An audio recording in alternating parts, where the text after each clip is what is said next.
Please listen carefully. Hello and welcome to GasGasGas, the podcast that covers the FRCA primary exam.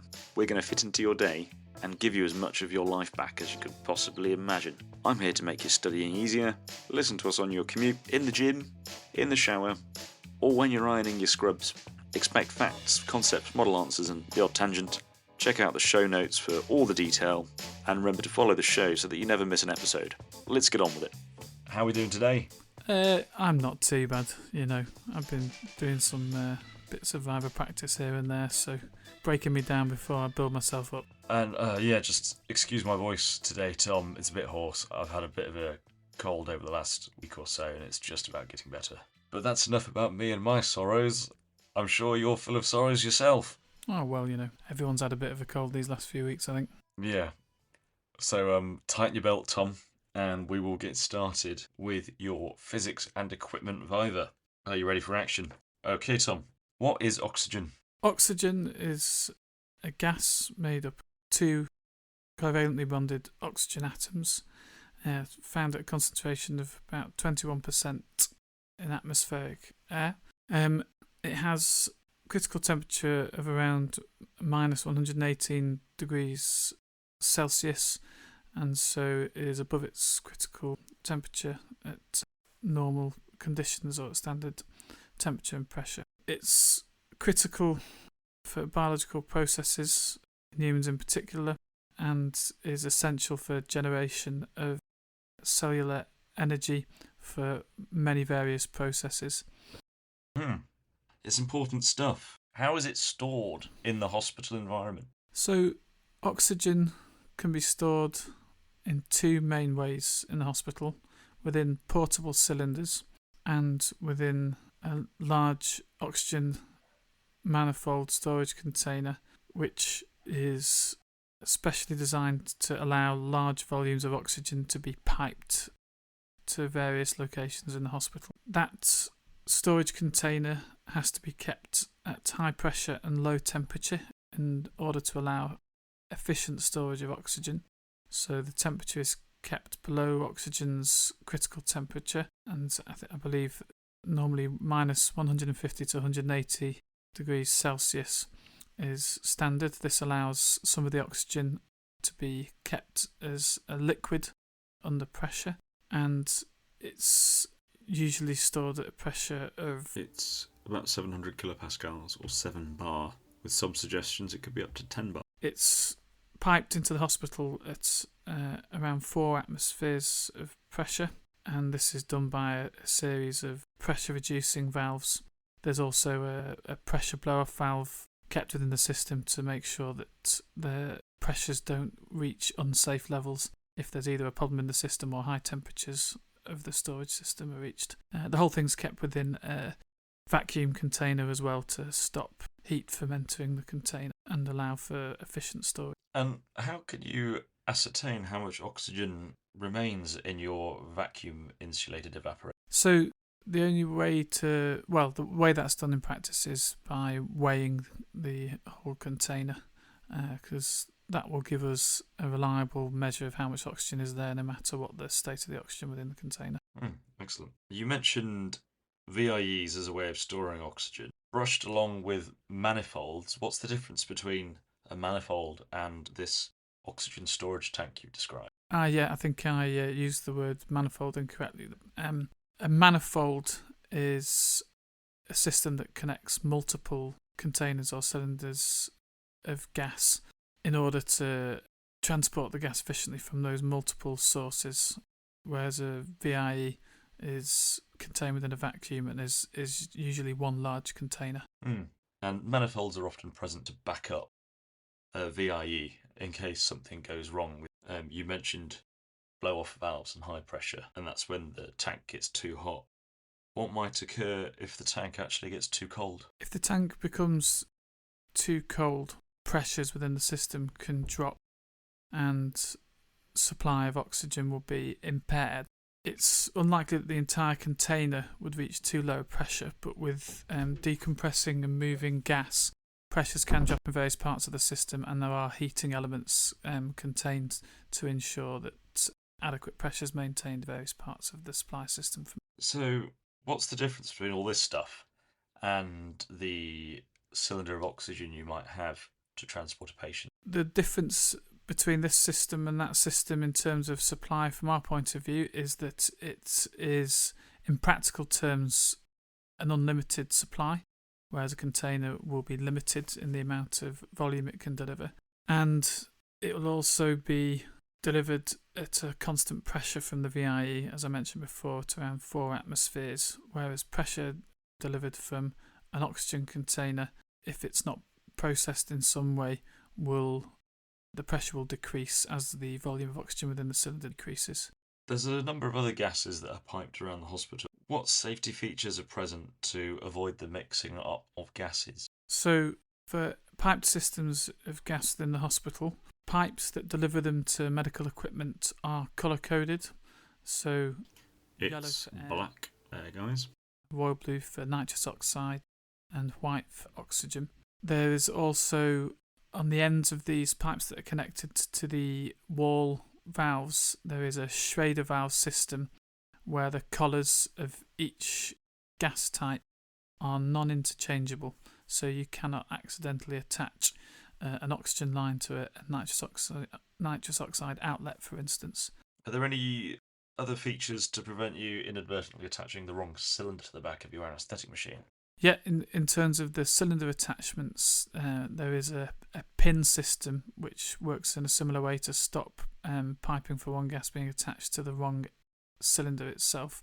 It's an arrangement of 5 pins, which if the female connector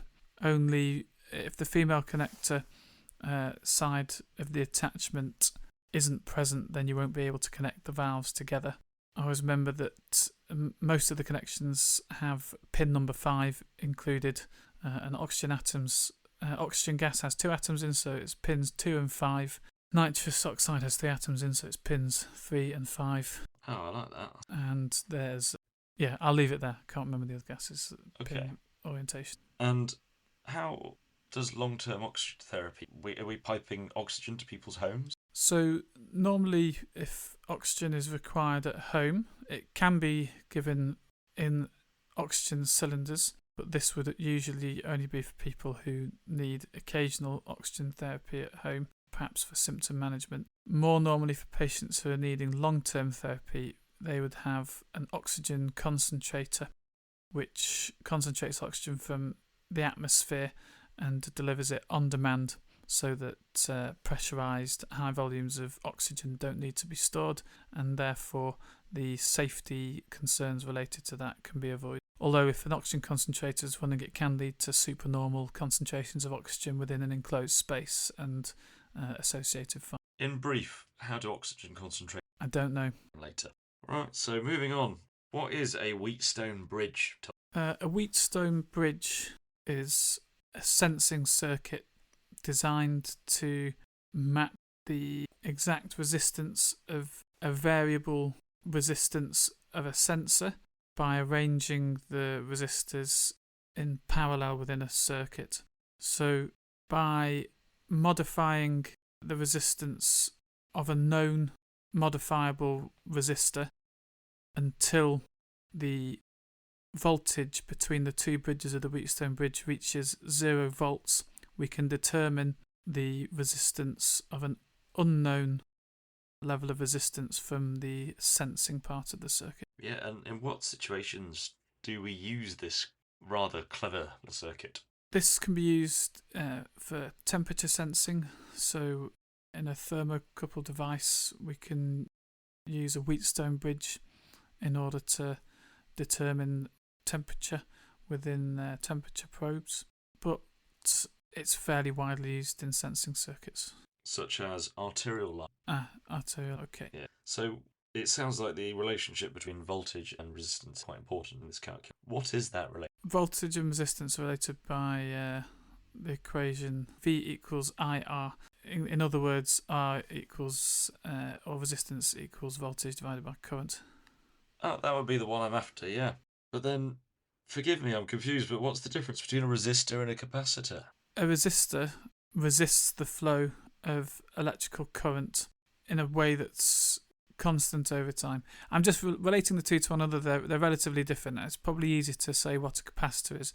So a capacitor is made of two non-conducting surfaces, usually in close approximation, with a potential difference applied across them. This causes build-up of electrons on one side of the capacitor compared to the other, which can then be released. And the higher the capacitance, essentially the higher the number of electrons are stored, and the higher the energy that can be released from the capacitor. Okay, and then you mentioned that a resistor. And a resistor purely resists the flow of electrical current. What unit is resistance? Sorry. Resistance is given in ohms. And you mentioned capacitance. And capacitance is normally measured in farads. So, coming back to that Wheatstone Bridge then, what other factors influence the accuracy of measuring someone's arterial blood pressure line? So, apart from the electrical circuit itself, we have to look at the signal that's sensed in the first place. This can be damped and give inaccurate blood pressure readings, such as in the presence of air within the arterial line, which is compressible rather than the fluid that should be there. Or excessive length of tubing as well can dampen the signal. Or else the signal can be underdamped, leading to noise essentially in the electrical signal and leading sometimes to abnormal readings, inaccurate readings I should say, of blood pressure. This can be in a very, very short lines potentially, or even if there is a fault with the transducer itself. So you mentioned damping. What's the opposite of damping we consider? So damping is a measure of the attenuation of repeating signal. The opposite of damping would be amplification. Or resonance, I think. I beg your pardon. Okay. Okay, and what governs resonance? So just for clarity here, guys, resonance relates to the capacity of the system to begin consistently vibrating with the signal it is measuring. If it does so, it amplifies and distorts the signal. Much like if you are swinging your legs on a swing, each time you swing your legs at the right time, you swing a little higher. In an arterial line system, you're measuring the heart rate, but in fact there are a bunch of other waves inside that arterial waveform. Check out the show notes. But I'd hoped that Tom would tell me that all systems have a natural frequency, and if your measuring system has a similar natural frequency to the one you are measuring, then you will get resonance. The factors that govern what the system's natural frequency are the diameter of your measuring system, the compliance of your measuring system, the length of tubing in your measuring system, and the fluid density with your measuring system. Check out the show notes for further details here. It starts all vibrating away with itself. That's right, yeah. You essentially end up adding energy to the signal in a way that means you just get increased additive effect with time. But you can measure lots of useful things with arterial lines, can't you? Including cardiac output.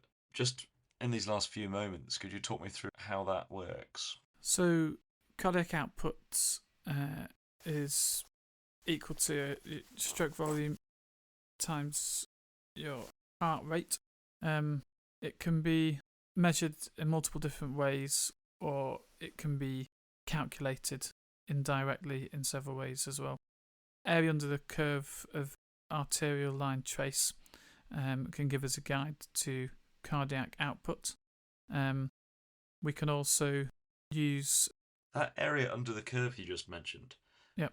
How does it work it out? So the area under the curve, it's quite we're out of time. Well done, Tom. I wasn't sure what you were getting. Not sure what you're getting at there about area under the curve and how it's measured.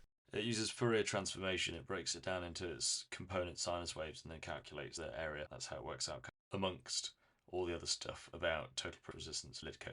Why does it do Fourier transform before it calculates the areas? That sounds like it's multiplying the things it can get wrong. I think it's to be really, really accurate. Yeah, but it's a computer, isn't it? Yeah, I'm sure that's not right. I'm sure they do it for a reason. Yeah.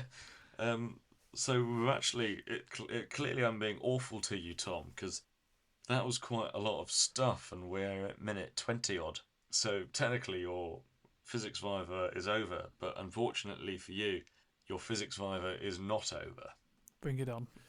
What equipment options are you aware of to achieve intubation, which is absolutely necessary for this patient who has a very difficult airway? So, defining a difficult airway.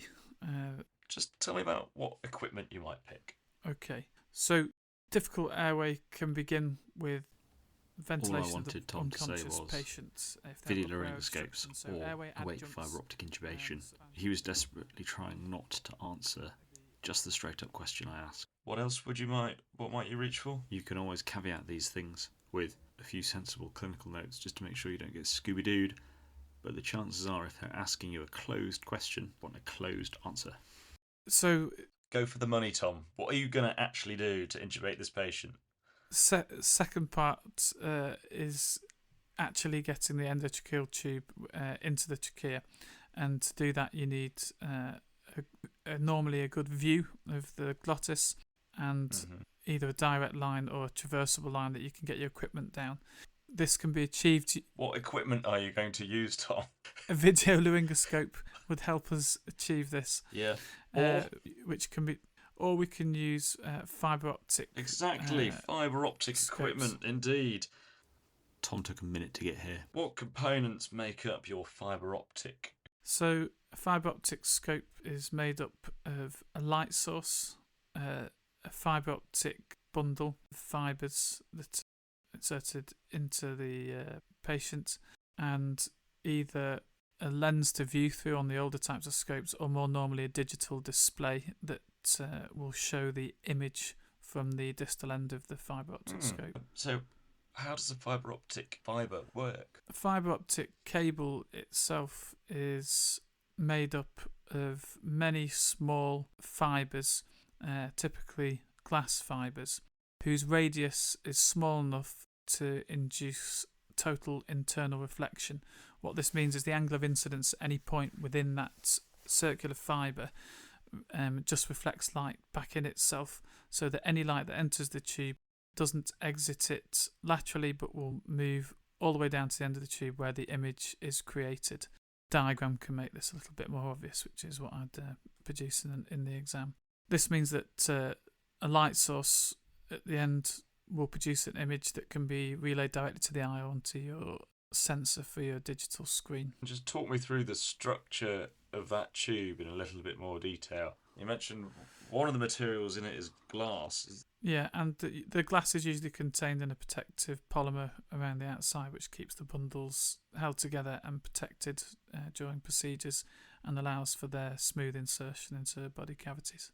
And what is the physical principle that enables this total internal reflection to occur in this material? Just as a note here, guys, a fibre optic fibre can be 10 microns to several hundred microns thick, depending on the application. If we're talking transatlantic cable, they tend to be thicker. They are made of a core of glass with a cladding around it that is approximately 1% less refractive than the glass, and then multiple protective layers if you're a transatlantic cable.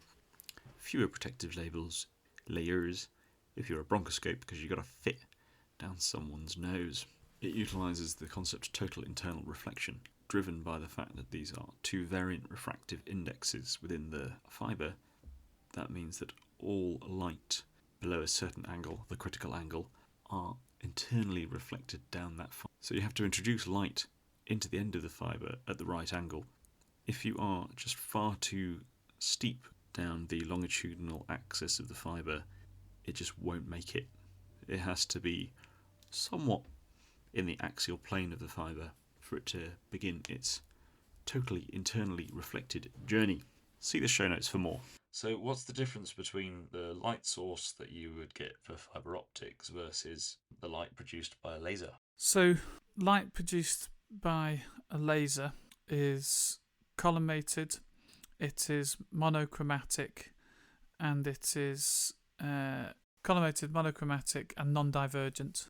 So, collimated meaning in phase, and non-divergent meaning it travels in one direction. How is the light of a laser generated? So laser stands for light amplification by stimulated emission of radiation, and it essentially works by absorption of photons by electrons surrounding atoms into an excited state, so they reach higher energy levels, and once at the higher energy level, another photon of light is absorbed by that electron, causing it to fall in its energy level and release two identical photons, which released at the same time are exactly in phase, which is an important part of the process, and will go on in a chain reaction within the laser medium or the lasing medium to produce many more photons that are in phase and then ejected through a partially silvered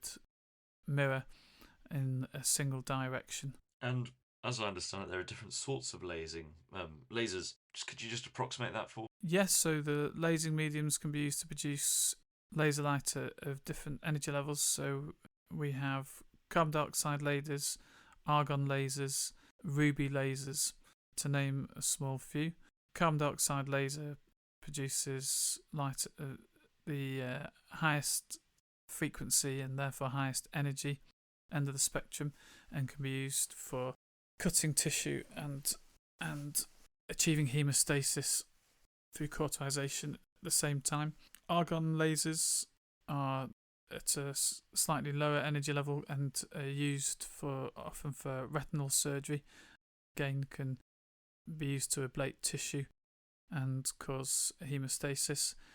Moving to lower energy levels, such as ruby lasers, can be used for hair removal and tattoo removal. Okay. And sounds like lasers can be quite harmful. What approach to managing safety do you think? So, in use of lasers in clinical practice, we have to think of safety of the patient, safety of the staff, and for both patient and staff, the most susceptible part of the body will be the retina, and so safety goggles will be worn at all times by staff within theatre where lasers are being operated. We'll have to restrict staff coming into theatre so that no one enters who's not wearing safety goggles. This can be achieved with signs on doors, or preferably a locking system where people have to be let in from the inside at an appropriate and safe time. We need to be prepared for fire. So, we're creating heat in areas where there's potentially fuel and oxygen available. So we need to have damp swabs available, usually kept around the surgical field.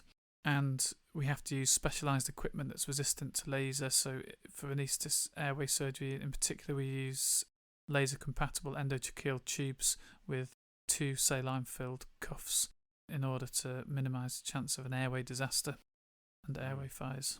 Excellent. Well, Tom, we'll hang fire there and we'll move on to the next part of the Viva in just a moment. That was probably a little bit disjointed on my part. I'm sorry in trying to get you where I wanted you to go.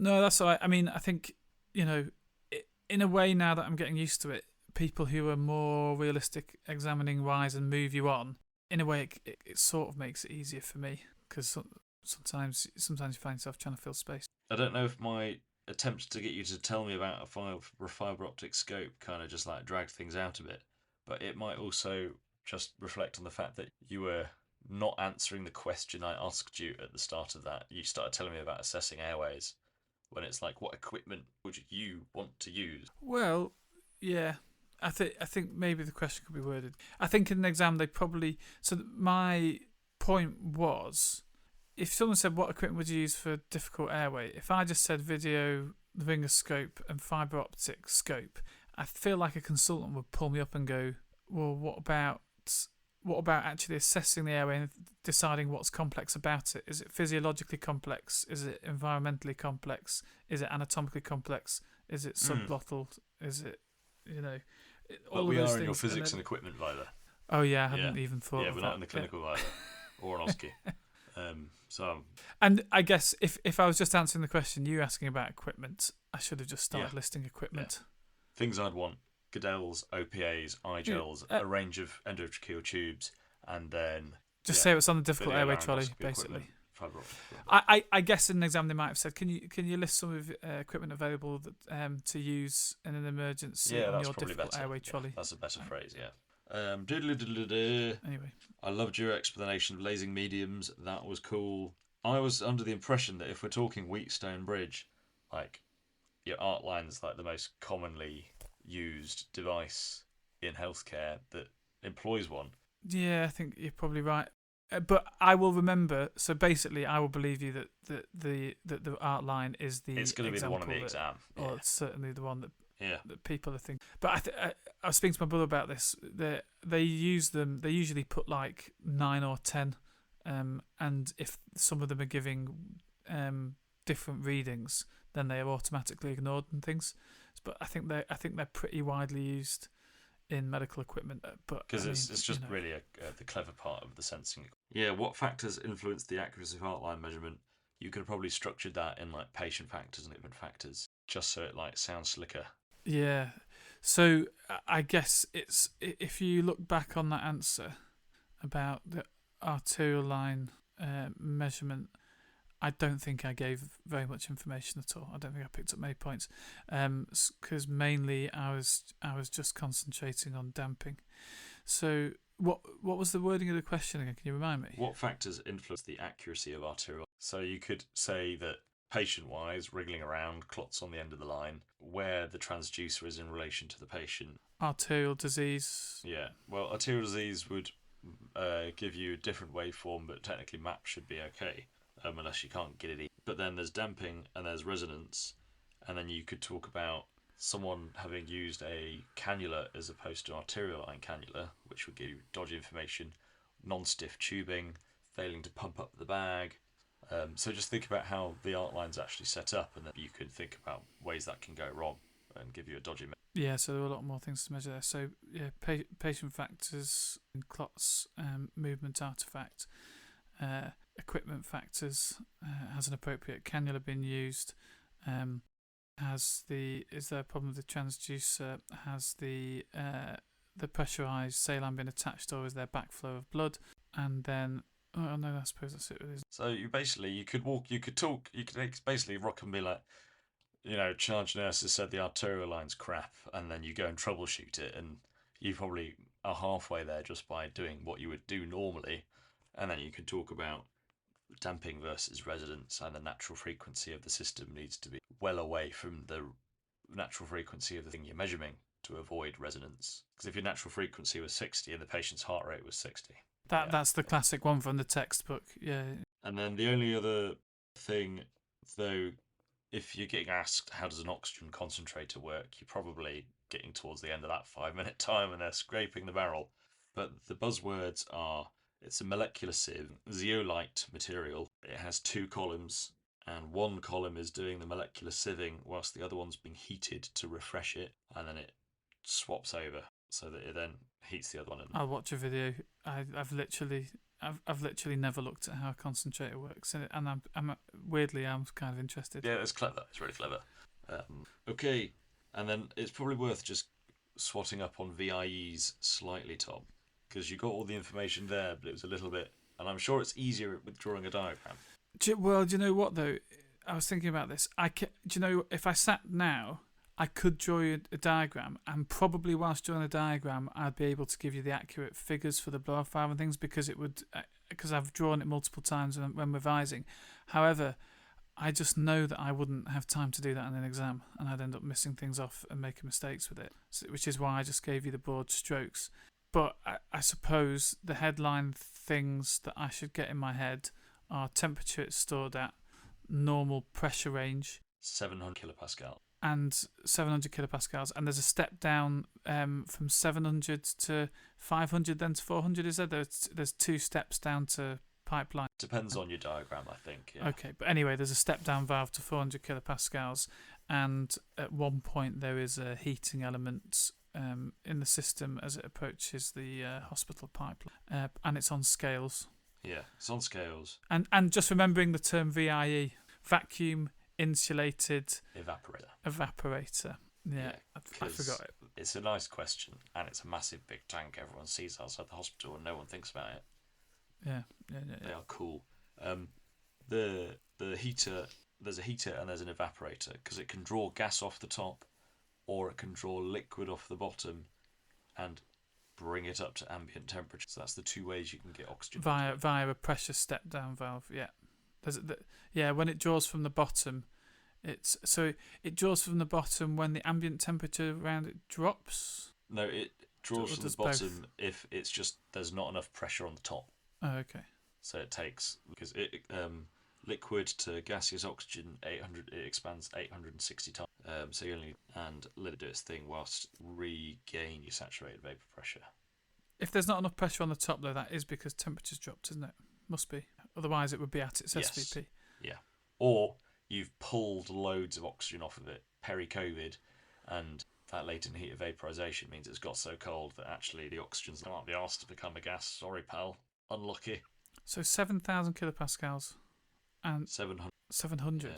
Is that all? Yeah. And it's is it a 1,000 kilopascal blow-off valve? I thought it was 10,000 would have been my guess. And then you said yellow carried air. Yellow is suction. Suction. Okay.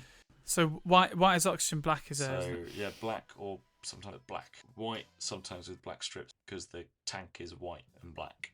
Yeah, I hope this doesn't come up in the exam, but they're changing the system for the tanks as well, aren't they? So oxygen is just going to be white. It's like a European standard that we're switching to. But we've left the bloody EU, much to our unfortunate economic and cultural loss. Anyway, let's not get political. It's Survivor. Thanks for listening to that episode, guys. If you found it useful or awful, please like and subscribe and rate the show. Definitely go check out those show notes on GasGasGas.uk. We all know that this is a bucket of content. I want you to take some time for yourself and don't overcook it. Don't freak out. Keep studying.